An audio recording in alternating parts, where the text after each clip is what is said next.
Hello guys, isang magandang umaga sa inyo guys. Meron lang akong ituturo sa inyo kung paano bumuo ng tangke, pressure tank. Ngayon guys, kasama natin si Foreman. Siya yung bumubuo ng tangke guys, mga lining ng tubig. Yan guys oh.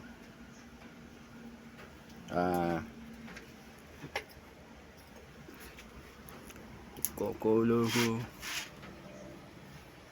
Yung guys, nakikita nyo sa taas guys, yung elbow na yan guys, yan yung kukuha ng tubig sa baba. Yan, ihigupin ito guys sa punta sa pressure tank. Tapos yung pressure tank na yan kukuha ng tubig sa pinakamin. Yung mahaba na yan guys, drainage yan guys. Pag maghuhugas kayo, yan, bubuksan nyo lang yan.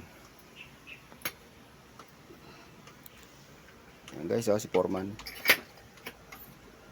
Nice nyo magpagawa guys.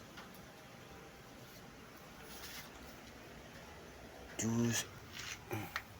Yung isang linya na hindi pa naayos, yun magkakarga ng tubig sa tangke. Galing doon sa taas wala pang hindi pa nakakoneksyon wala pang connect.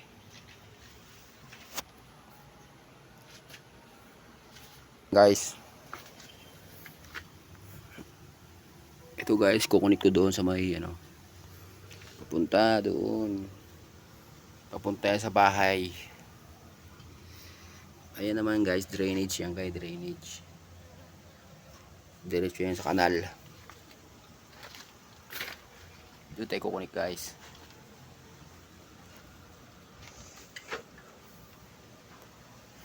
Parang madali lang ang trabaho pero mahirap gawin. Kailangan guys marunong ka at matalino ka guys sa pag-iisip.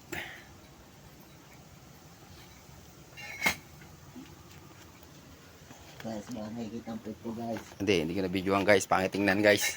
May kulo ko na yan guys. Pangit tingnan ng puwit guys. Hindi nakasama sa plano yan guys.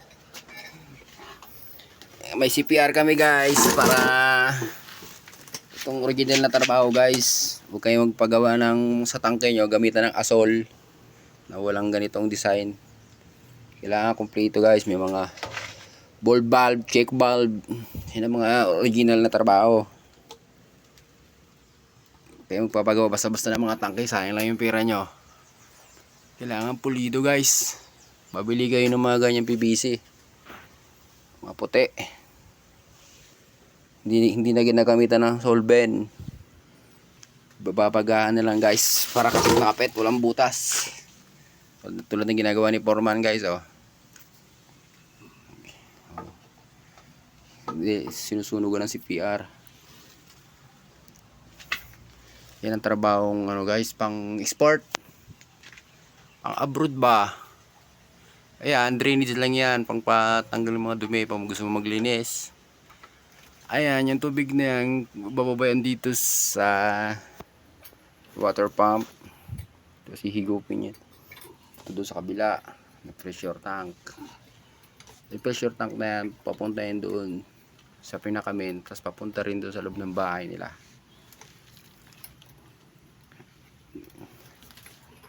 Kung gusto nyo lang magpagawa guys,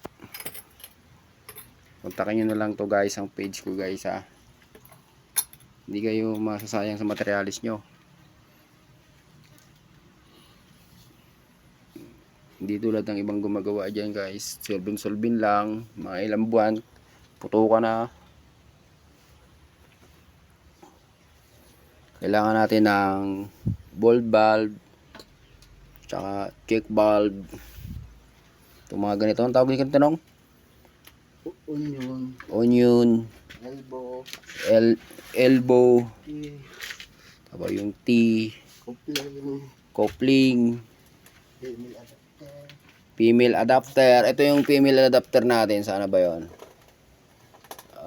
Ito yung female adapter natin, tsaka male adapter.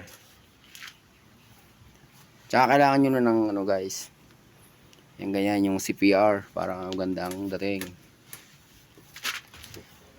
Okay guys, sabi lagyan natin ng gauge para yung tubig. Sa taas hindi pa yan, yan ang magsusupply ng tubig doon guys, yung hindi pa nakaline. Doon sa taas yung lalagay. Yan na guys, gagawa na ng uniforma ng ano guys.